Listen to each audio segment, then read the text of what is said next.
What's up, everybody? Welcome into another edition of Crush City Territory. I'm Chandler Rome with Tyler Stafford and fresh back from Disney, Josh Reddick. Josh, how was Disney? What was the favorite ride, and did you guys survive the heat? So it was Disney World, for clarification. Okay. We're in Florida, so we're hot, humid, dodging rain, as you might expect on any given day in Florida. So outside of that, it's a great time. Tuesday was just, the four of us just doing the lightning lane bid and running around everywhere. My wife's a pro at that, getting us anywhere we need to go on all the right rides. And the next day we do the little tour guide where we get to, go in the lightning lane or sneak in the back door depending on what ride. Wow. So we get escorted, we get driven around the ballpark. It's definitely worth it if you can afford it. It's definitely worth the price. Favorite ride for me is the Guardians of the Galaxy ride. Dude, it rules. What song did you get? Flock of Seagulls. Nice. I was jamming. So that love ride. And my kids were kind of 50-50 in the ride too. So like our photo was them going. So even better, but overall, their favorite ride ended up being the Everest ride, the one with the Yeti that you never see, which I was kind of shocked at because my kid loves like Fast and Go Loud, and then my other one loves Space Mountain. So Space Mountain, always a solid one. Did what was the new Tiana's Bayou Adventure? What'd you think? It really wasn't much different. I mean, it just feels like they changed all the scenery and updated it. And that's pretty much all it is. I mean, I'm not a huge fan of the log rides anyway, and I've never seen the movie, so I have no reference. But I was just there to cool off, so it was a nice little splash to cool off for a little bit. Where's your like go-to food or restaurant there? Do y'all get reservations for places? What's your favorite? No, when we went on our own. We went Rainforest Cafe for lunch. Okay, outside of I don't think I've ever been in that outside of Animal Kingdom. I don't think I've ever been in there. Yeah, we tackled Animal Kingdom first day because we were spending our tour guide on the other three. But it's great. It's a great they have good seafood in there. I'm a huge seafood nut, so it's a good place, and it's freezing cold in there. So yeah.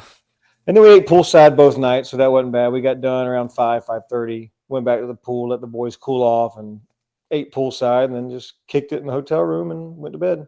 There we go. Chandler, you want to chime in on all your Disney tips? Yeah, at the risk of turning this into I just have one question. Is Lightning Lane basically a fast pass for people that are very, very, that can afford it? Yes. Well, it's not as much as you'd think. Okay.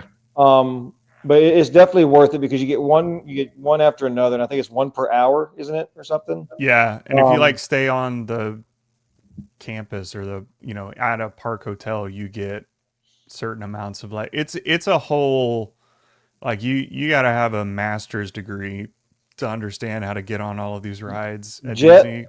Jet has a double master's in Disney, whether it's Disneyland or Disney World, because we can park hop on Disneyland, but I'm just there to push the stroller. There you go. Drink a Monster and have some food and ride some rides. That's my job. There you go. I would need something a little more, a little stronger than a Monster to tolerate Disney World, Disneyland. There's Angry Orchards. There's Angry Orchards around the park. I'd bankrupt them if I was at Disney World with two.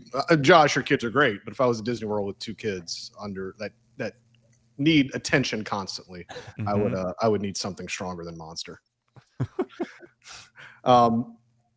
As is evidence, we just talked about Disney for 4 minutes. We kind of knew that the Astros and the White Sox would not produce much content to talk about.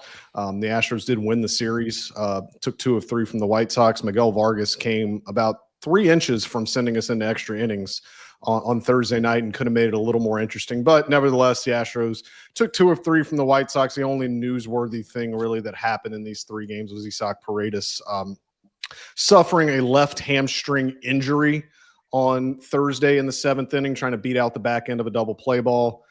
As we record this on Friday at 11 a.m., we don't know much. Joe Espada, after Thursday's game, really said that they were going to know more on Friday. They were going to get some imaging done. I can't imagine Isaac Paredes plays on Friday, even if it's the best case scenario. I imagine he's not going to be in the lineup, but as usual with the Astros and with injuries, I'll believe he's better when he's back on the field, and even then, you never know. But obviously, guys, this if Isaac Paredes has to miss an extended period of time, that's a tough blow. He's the team leader in home runs. He leads in every offensive category. He's behind Jeremy Pena, basically in every offensive category. And really, even including Pena, I think you can say Paredes has been maybe the most consistent player in the lineup all season. He's been the guy that's been the catalyst, sees a ton of pitches, and really has kept it consistent from opening day until now in that 2-hole. Yeah, he's been really good. Like we said, his defense has been a lot better than I would have anticipated coming into the year. But yeah, you're right. Been really consistent. You know, he did have a couple of weeks there where average was down a bit, but yeah, I mean, he's a guy that you can count on every day. I did like that last night. We're going to call that an opposite field homer for Paredes because it was Basically 30 feet to the right of the Crawford boxes, which is way opposite field. I believe that was the furthest away from the left field foul pole that he has ever hit a home run. And it put literally your hands inside of that one. Yeah, and it was like, you know, right at the home run pump, and that's like the furthest right he's ever hit a home run, which rules. It's a big blow, like you said. I mean, he's definitely right now. He's got to be in a machine right now, getting his MRI. So who knows, Lord willing, when they're going to tell anybody what's going on. But you hope it's something minor, even with the hamstring. You know, you probably want to give it at least a series off, depending on the severity of it. So, I mean, if it's something mild, you give him a series off, stay off his feet, and then get right back in there. So hopefully it's nothing too serious because I'm with you guys. This guy has been the solid point in their lineup. He's been most consistent for them, and if this is going to be a big blow, this is where they're definitely going to need guys to step up. I will say on the Pena front, while we're talking about him, 10 games into the season, he came in hitting 143, 545 OPS. In the 58 games since, he has 250 plate appearances. He's slashing 352, 402, 515 for a 917 OPS. Jeremy Pena has been unbelievable this year. This is not to take anything away from Jeremy Pena. He has been wonderful. He has been everything that they envisioned he would be and more. But if he plays all of his games with the official scoring at Dyken Park, he is going to hit 600 because it just seems that every time he puts a ball in play and the infielder touches it, and it could be it's always a hit. He had 3 of those in the White Sox series. Josh, I don't think we've talked about this. Like, the official scoring in Major League Baseball has just become, you know, if you touch it, if you put the ball in play and you show somewhat of an effort down the line, you're getting a hit. It's really hard to make an error in the big leagues now. Yeah, it's upsetting because I can think back of all kinds of errors / hits that could have been overturned for everybody, not only myself, but everybody in the league. But I mean, that just shows, like, if a guy's going to get somewhat rewarded for something, this is a guy who runs 100% of the time, whether it's a routine play, whether it's a knock that he smells, or whether it's a guaranteed knock. He's always looking for somebody to mess up, and you know, for somebody who is that exact same player. I love that because you just never know, man. You could be third inning and you end up scoring a meaningless run at the time it seems like, and all of a sudden you win a game by 1 run 5 innings later. So you just never know when it can change the outcome of a ball game. But so I do like that front of it. If you're going to reward guys, at least reward the guys that are busting their butt every time. And on this team, there ain't many that you can say. And then, look, this is not an Astros thing. This is kind of around the league. If you watch enough baseball now, and a lot of teams encourage this. Honestly, they tell guys, like, save yourself, save your energy, save your legs if it's a routine ground ball. But Jeremy Pena is one of the few on this team. Jake Myers is the other one that runs hard every time he puts a ball in play. Like, every time down the line is booking it. You'll never see him loaf. We'll never see him take a playoff. The only time you did, I believe it was 2023 in Toronto. He slowed up on a ground ball that Vladdy ended up booting. He would have been safe if he kept running, and then from then on out, he learned the lesson. All it takes. From then on out, and he has hauled butt ever since. That's all it takes, because you look bad when stuff like that happens, and everybody's going to talk about, well, he would just been running hard. You just never know. I believe there's a movie reference. They call those kind of players lollygaggers. Larry, lollygaggers. So, like we said, don't be a lollygagger, first of all. Second of all, the White Sox and the Astros produced really nothing to talk about for 3 days. So we solicited your mailbag questions. So we're going to get to a few of those right after a message from our friends at Foul Territory. I just want to say, before Arena Club, if you were trying to very actively buy, sell, trade, It was very complicated and used a lot of mail that was unnecessary. Yeah, I didn't even know how to do it, but I'm glad we have Arena Club now because it's a one-stop shop for everything card related. It is. And right now, you can get 20% off your first slab pack or your first card purchase by going to arenaclub.com/FOUL. Use code FOUL. If you're a collector, you've got to check out Arena Club. Go get after it. So like we said, we solicited, Tyler did the great duty of soliciting questions from his Twitter account at Tyler C. Stafford. You can follow him whenever you please. And the first one we're going to talk about actually kind of does dovetail into what we saw last night. Framber Valdez was on the mound last night. Very odd outing for him. Struck out 12, one short of his career high. Only went 5 innings. The White Sox fouled off 23 pitches. Framber had traffic in every inning. He was really good. I mean, you don't strike out 12 by accident, but only going 5 innings because just the at bats were so pesky from the White Sox. So an odd outing all around from Framber. But as Tim asked on X, wanted to know, should we trade Framber at the deadline no matter where we stand? We can win the division, but are not a World Series team by any means. I'm tired of us losing players for nothing, and our farm is depressing. No. Very well put. No, they're not. But no, you don't trade Framber. No. No, you can't trade Framber. You kidding me? You're going into the playoffs and you have Hunter Brown and Framber as your 1-2. I don't care what offer gets thrown at them, unless it's something absolutely outrageous and hugely favors the Astros. You keep Framber right there and don't even take phone calls on that. I will say this, and I say this every year in free agency, and I say this every year at the deadline. It is a dereliction of duty not to listen. Like, yes, if teams call on Framber, like Dana Brown needs to pick up the phone. He's not doing his job if he doesn't listen. Like that it would be dumb to just not hear any offers because you don't know what a team would do. Teams get wild at the deadline. Yep. But I've asked this a couple times to fans who have asked me on X, and I'm going to ask it now. Are you a fan of the Houston Astros, or are you a fan of the Asheville Tourists, or the Corpus Christi Hooks, or the Sugarland Space Cowboys? Because if you're a fan of the minor league teams, great. Trade Framber, and you can go watch the 21-year-old prospect that they get back hit in AA or pitch in AA. I don't know where this is coming from. And I was thinking about it last night when I knew we were going to talk about this question. Are they not winning like the way that the fans want them to win? Like, I get it. This has not been like, they're not going out there. This is not Josh Reddick's 2019 Astros where they ran out there every day. They were probably the greatest baseball team I've ever seen in person assembled, and they just beat the crap out of everyone for 103, 104 games. Well, it's like I tell fans all the time when they start, like, same thing, what's wrong with this winning? What's wrong with this team? Like, dude, you guys are spoiled.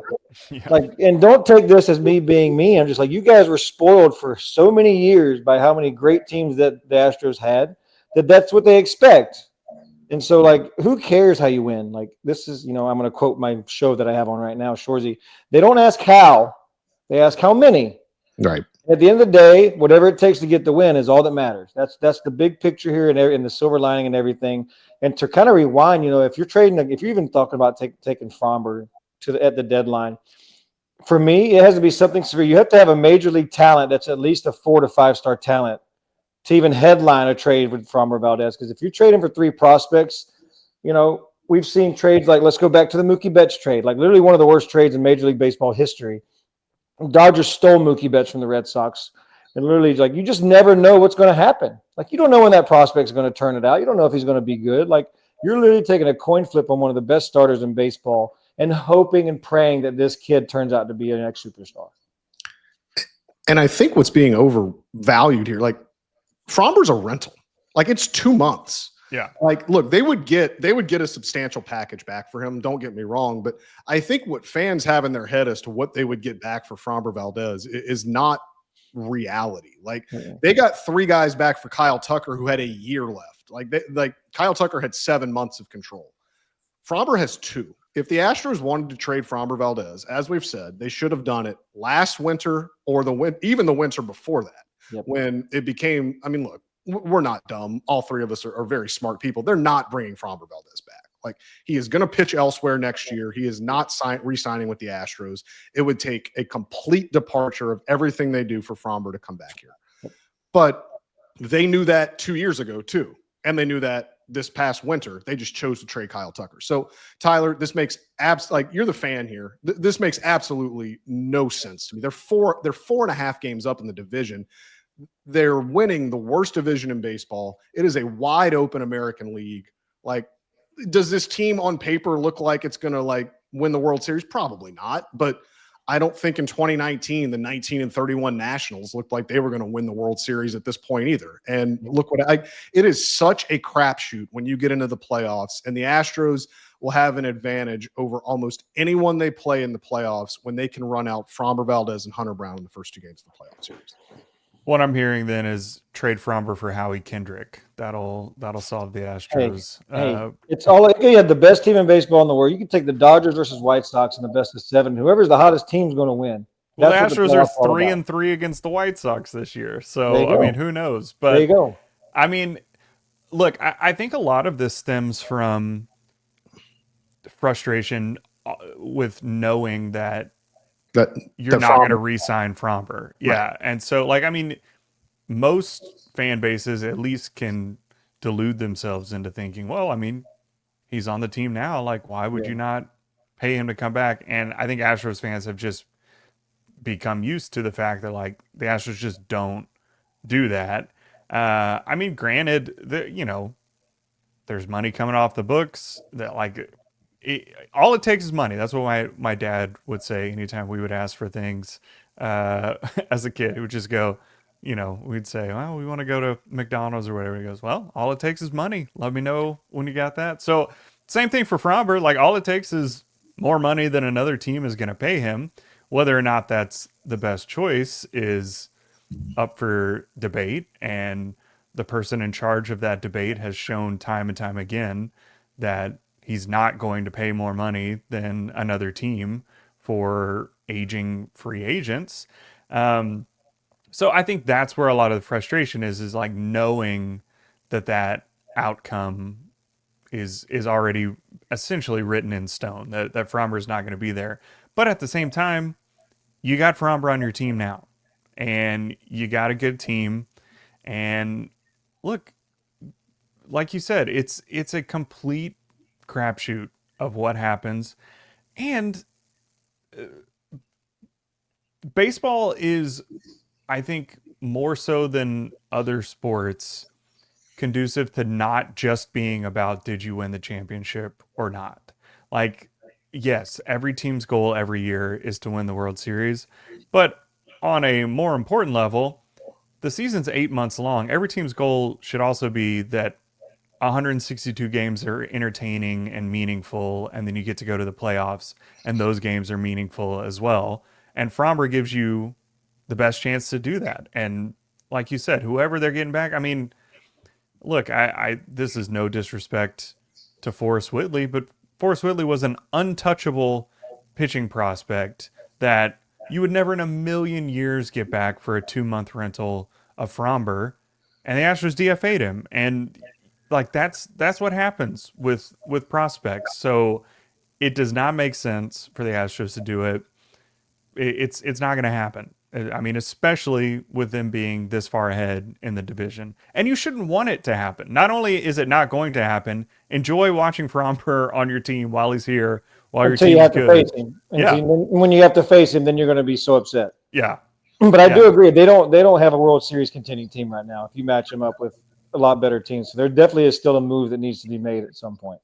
Well, yeah. And the other thing, and we'll get off of Framber in a minute because this gets me worked up talking about this. I don't know why, because fire me up. It's one of these questions that I just hate getting. Like, you're also narrowing out your market because Dana Brown ain't trading Framber Valdez to an American League team.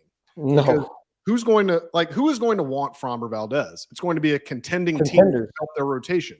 Why in the hell would Dana Brown trade Framber Valdez to an American League contender that you could run face him in the end of September? Right. Like, so you're already cornering off your market. and you've got 15 teams from the National League that'll be in on him. And of those 15, like 5 or 6 of them are going to be sellers. So in essence, you'll have a market of 8 teams, when you could have done this in the winter when there would have been a market of 29 teams. Like it makes absolutely zero sense. If they were 4 games back in the division, sure, we could entertain this topic. It would actually make more sense to trade him then, but not when they're 4 games up in what is becoming the worst division in baseball. Sticking on the trade front, let's go to another question from Michael Bourne enthusiast on Twitter. Michael Bourne, great UH legend. Outside of Cam, I presume that means Cam Smith or Camden. Camden, untouchable prospect over here as well. He's a young player. Perhaps Camden Stafford is also untouchable. Outside of Cam, are there any young players or prospects that the Astros will consider untouchable? I think it's more of a question that the Astros don't have any prospects that other teams consider touchable. There's not a lot of people. There's not a lot of prospects that any team is like, "Ooh, we got to have this guy." So no, there's nobody untouchable for the Astros because they don't have a blue chip prospect that they're hanging everything on. I mean, you don't give away top guys for, rentals, right? They're not going to trade their top guys for nobody. But I mean, if you get an offer for somebody that you think can help win a World Series this year, everybody's on the table. Yeah, a lot of times the way this works is teams, and this is not in every case, this is just in cases that I've heard of how these trades work. The 2 teams will agree upon, like, hey, we have a framework for this, and the acquiring team will send the other team a list of names, just like, these are the guys that we would want. And then the Astros, well, let's say the Astros can pick from that list. Like, all right, we'll send you this guy, this guy, this guy. Or it could be vice versa, where the Astros send, I don't know, let's talk about the Mets when they traded for Verlander. They send the Mets a list of prospects, and the Mets can pick, all right, we want this guy, this guy, this guy. Now, are there prospects that the Astros aren't going to put on that list? Sure. But, I mean, no, they're not trading Cam Smith. No. And I think it would have to be something pretty substantial for them to trade Jacob Melton. I think it would have, Dana Brown fought very hard to keep Jacob Melton out of the Verlander deal 2 years ago. Drew Gilbert ended up going instead. But I think it would take something big for that. You look at some of their, younger guys like Chase Jaworski, Joseph Sullivan. They're going to be guys that get brought up a lot in talks. I don't think that they're really keen on moving them. But again, it depends on the player you're getting back. It depends on the amount of control. It depends a lot. But there is no Forrest Whitley or Kyle Tucker or way back when Alex Bregman. There are none of those guys in this farm system where like they're just going to cut off talks if those guys are brought up. I don't see anybody like that. You mentioned Cam Smith. Like I think that goes without saying. Like they're not going to trade Cam Smith. No. But yeah, this farm system does not have that sort of talent that you can just say, we think this guy is going to be a bona fide major league superstar and we're not trading him. So I think they're safe there with the untouchable aspect of it. This next one, Josh, I'm really interested to get your thoughts on this because I've got a specific memory that I want to ask you about, but then in general, Brooks on Twitter asks, with it nearing trade season, what is the atmosphere like in the clubhouse during that part of the season? Is it tense with guys being paranoid about being moved, or is it typically business as usual until something happens? Josh, you have been traded at the deadline. You have also been in a clubhouse in 2017 with the Astros where they didn't make a move at the first deadline and then had to go at the now defunct waiver deadline and acquire Justin Verlander. I want those 2 instances specifically, but I guess since Brooks asks, can you discuss like the tenor of the clubhouse in these next 6 weeks, what it's like being in there? Okay, so I'm going to start with the mid-season one. I've been traded in the off-season, completely out of the blue, which is completely wild. But yeah, from my point of view though, like I was with the Oakland A's, so you kind of knew it was coming. So there was no question about it. I was at that point where I was, coming up on my free agency. They were trying to just do what they do every time they get to that point, get rid of somebody. So I think we all knew in the clubhouse that my time was coming to an end there. So I think we kind of just didn't really think about it and just kind of just went about our business and let time ride out. And then you fast forward to the 17, I remember plenty of us going on social media, going on then formerly known as Twitter, and expressing our upset and disbelief about it. And I think a few of us, I think Dallas, myself, and Lance maybe even came out and said something to the media about it. Like, you just see all these teams making moves, and here we are not making that move. So we were kind of bummed. And I don't know if they took that into account, if Jim and Jeff took that into account of getting JV or not. But, obviously our group chat was on fire that night, sitting at the house. And, that was kind of a wild time, because that was my confirmation of a person that I'm not going to name. That was kind of my last straw with him, because as soon as we acquired him, somebody said, well, guys, I'll just pack my bags and go home.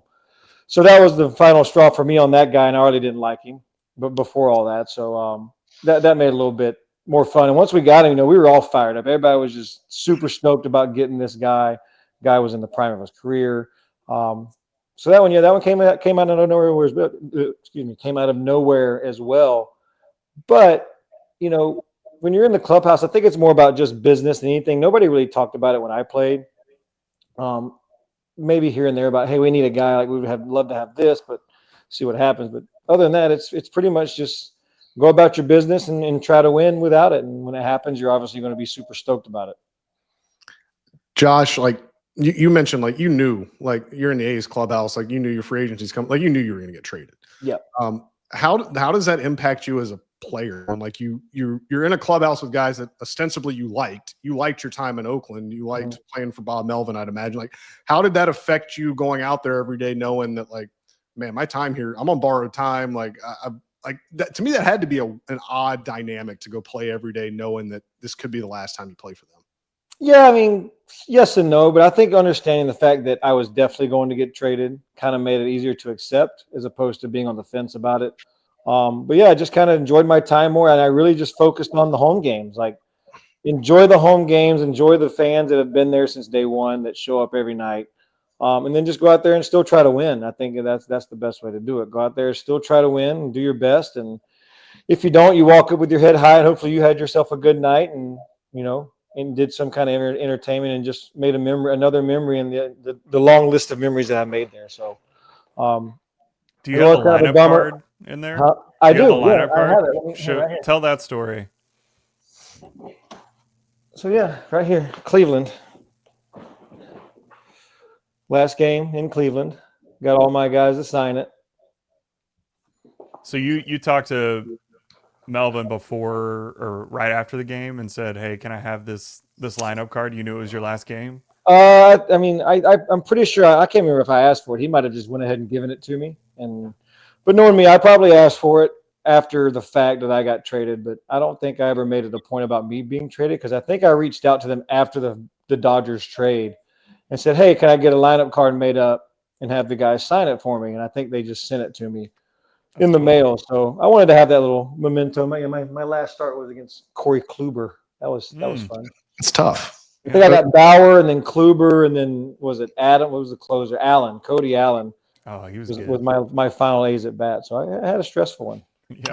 Against Tito, against your first manager. Against Tito, yep.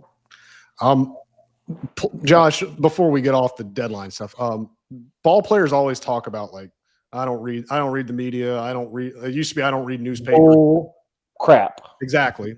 Everybody reads it. I don't read the newspapers. I don't read Twitter. They're all lying, because the 2 weeks leading up to the deadline, players start coming up to me and other reporters in the club, what are we going to do? What are we going to do? What are we going to hear?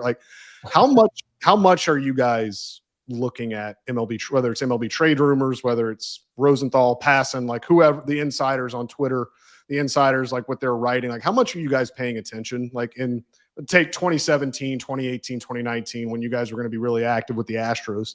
How much were you guys paying attention to what's being thrown out there, the rumors? And how much do you guys go and ask, whether it's AJ, whether it's Jeff, whether it's whatever AGM is down there? How much do you guys do that? From my standpoint, I was on social media all the time about it, just whether it was, about the team, about you individually, but just keeping track of all the trade deadline madness, whether it was your team or not, was always fun and exciting, just because it gives you that extra point of baseball, just kind of getting its last minute jolt for the season to get going.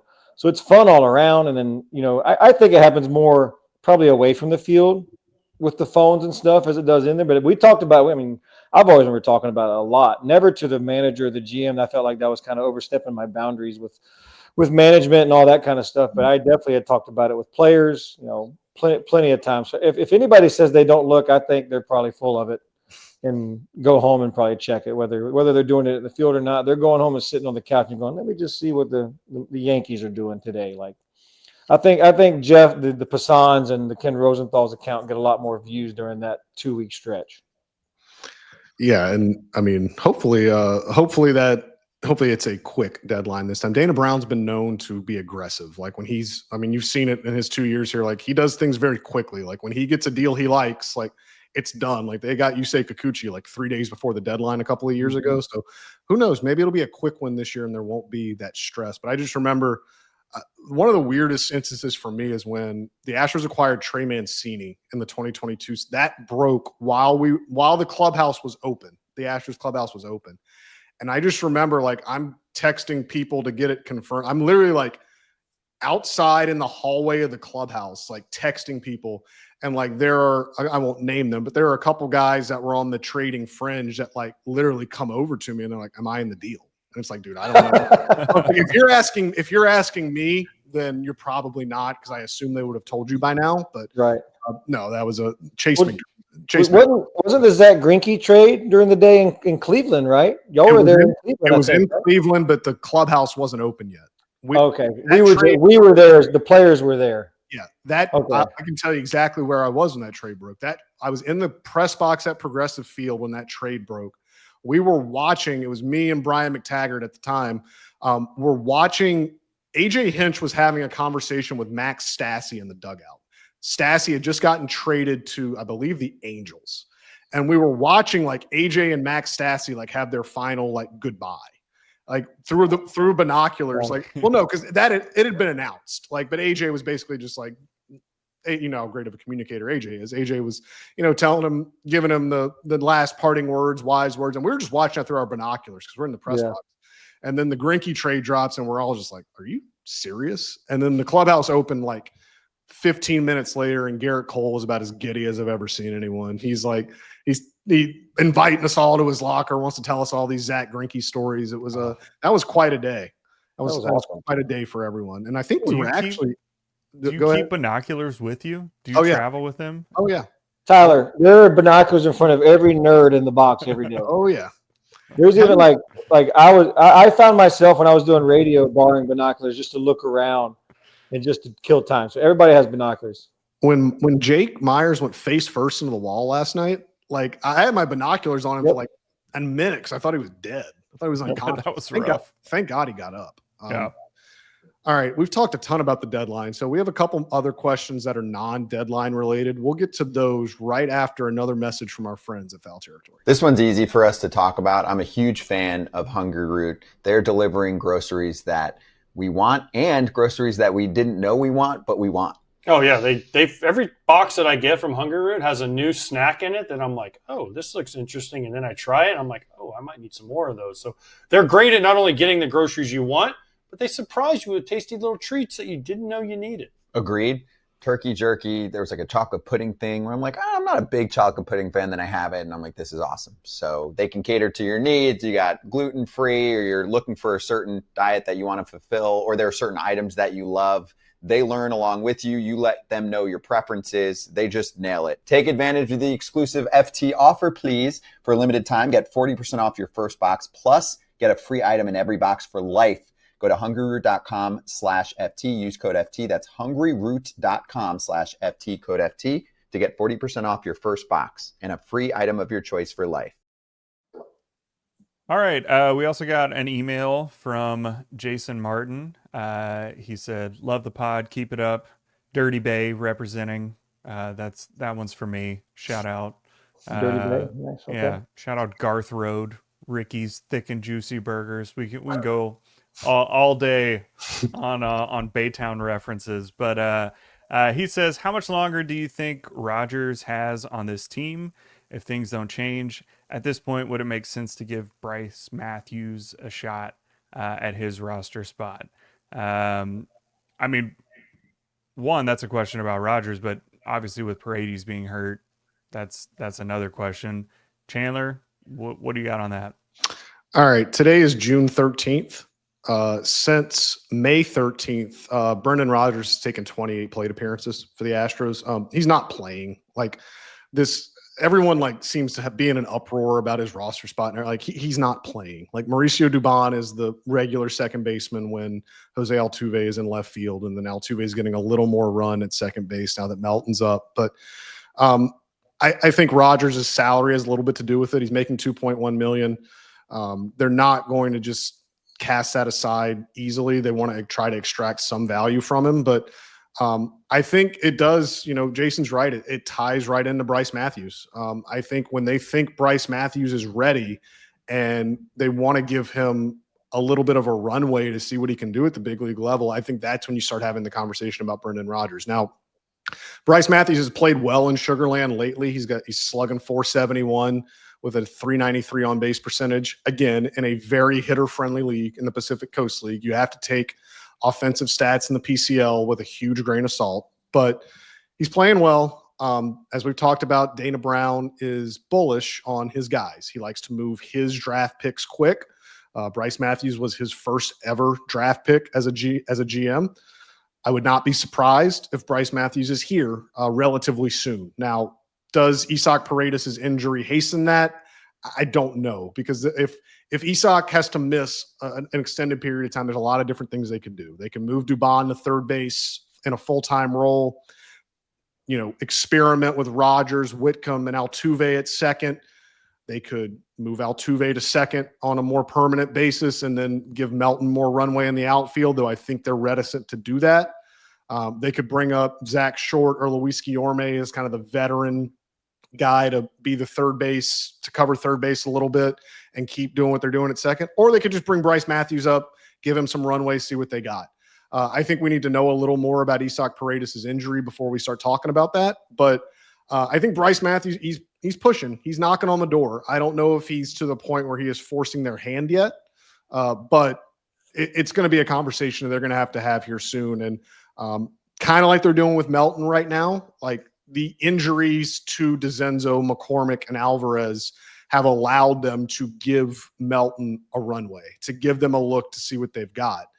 If this Paredes injury is substantial, I think it could be a similar situation where, Dubon plays third most nights, and you've got a runway here for about 2.5, 3 weeks, see what Bryce Matthews can give you. And that could inform some of your deadline stuff too. If Bryce Matthews comes up and plays well, maybe you don't need to be that urgent to go find a bat at the deadline. Maybe that solves your problem. So I think to answer Jason's question, I'm not sure if Bryce Matthews is his call up is imminent, but I think we need to see what happens with Isaac Paredes and go from there. He's definitely noticeable. That's one thing. And the big picture there is playing time. I mean, you hit the nail on the head. I mean, if this kid's going to come up, you got to think he's going to play. You don't want him to come up and sit and play twice a week. I mean, this is a guy that, like you said, could potentially be a problem solver for your lineup. And is he ready? Maybe, but it's not an urgent issue to push him right now, because you're definitely going to want this kid to play like 4 to 5 times a week. Yeah, and we talked to him before the season, so if you weren't around then, go back and listen to our episode with Bryce Matthews. That was really fun. Yeah, we did it while we were snowed in Houston. A snow day discussion with Bryce Matthews. It was a good time. He's a great kid, great guy.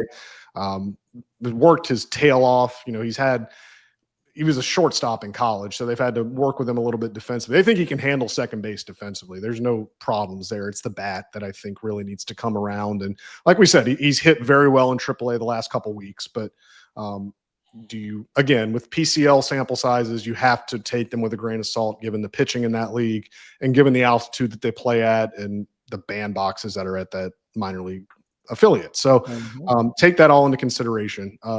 So next, question is for Josh. It's from David Berkowitz on Twitter. After reading the Athletic story on organizations and managers held in high esteem by players, I'm wondering which manager Josh most liked to play for during his career and why. He can include someone he played for in the minor leagues as well. But Josh, before you answer, the Athletic story is mentioning we did an anonymous player poll where we surveyed about 100, 150 players anonymously and asked what managers they would most like to play for. I believe the top 3 vote getters were Bruce Bochy, Stephen Vogt, and Tito Francona. So isn't that crazy? Stephen Vogt's been in the league 2 years, and everybody wants to play for him because they know how awesome he is. Whew. Oh, okay. So you're going in minors. I mean, I think even if you include minors, most favorite was Bob Melvin. He and I had a really good relationship, just really good line of communication. And, with all the things that happened with Billy Bean and the Oakland A's way of playing, the whole I can't hit lefties, blah, blah, blah. So he really had my back a lot. And he was always very straightforward with me about what was being done. When it was him, when it wasn't him pulling the strings, that kind of thing. So it was always a good connection. We always just got along great. Like it was always a daily interaction with each other, just being able to give each other crap with each other and at the same time have serious conversations and lock it in. Had some great guys that I played for. I mean, I played for Tito Francona. Playing for AJ was fun. Played that one season with Dusty Baker. So I've had some names under my resume. The Dave Roberts was still young when I played with him, but loved playing with him as well. But all around, just it has to be Bob, I think, just because of the consideration. We spent the most time together, probably. So we definitely had more time to grow and have a better relationship from that manager-player standpoint.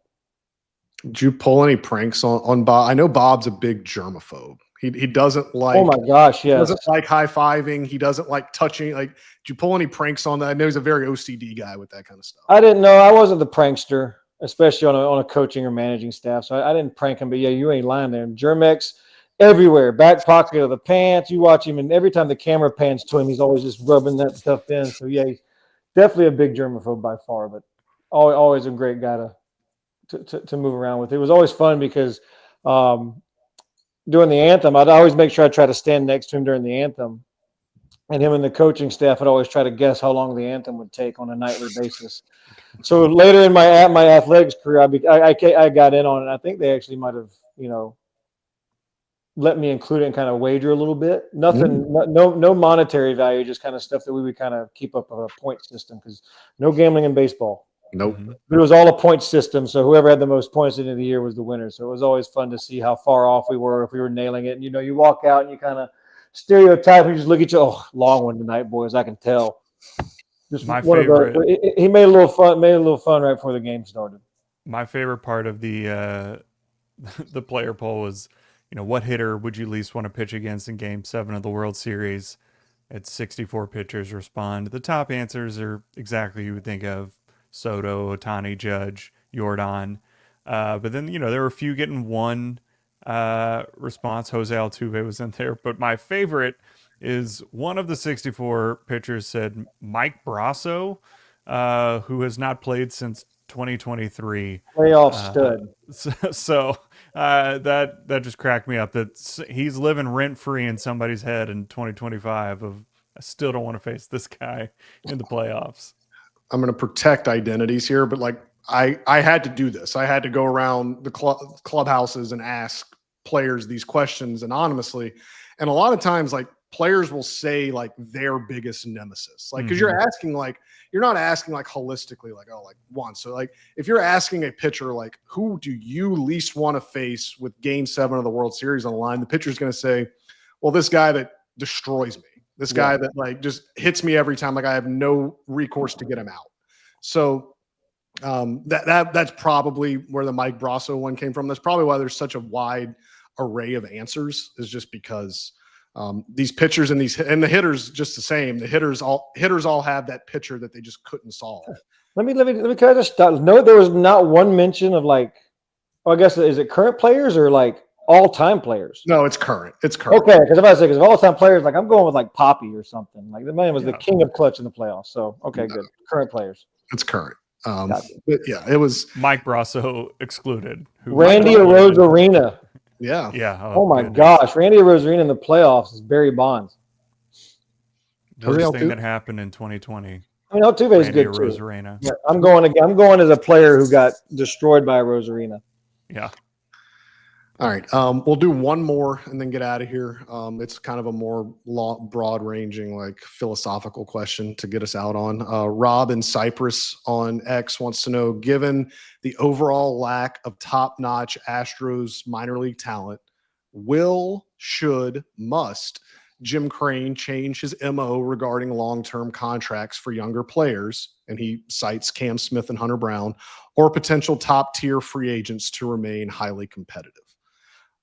As we've talked about on this program numerous times, the window to extend Hunter Brown has long gone. He's hired Scott Boras. He is one of the best pitchers in baseball. He will not be signing an extension unless you completely give him an offer he can't refuse, which I guess is the point of this whole conversation is, when will the Astros, or will they ever, give a player the sort of offer they can't refuse? I firmly am in the camp of I'll believe it when I see it. I think Jim, Jim is a successful businessman, and I think a lot of this country's most successful business people look at how they've done things, and if they've done things one way and they've worked and they've reaped the rewards of them, like, I don't think they're going to just rush to change. Nope. I don't envision that happening. I don't envision Jim Crane making some complete philosophical shift to start giving out $200 and $300 million contracts anytime soon. Yeah, I mean, part of that is the Astros player development has been so good for so long that you think you can just kind of keep rolling the dice. They've lost a lot of brain power in the front office and in the player development field in the last few years. And so, you can't rely on that, I think, as heavily as you have in the past. But I mean, just to give you an example, I mean, Jackson Merrill, who is very, very good for the Padres, just to give you an idea of, like, when people think, oh, extend this guy or whatever, like, Jackson Merrill signed a $135 million contract, what was it, like a month into his big league career?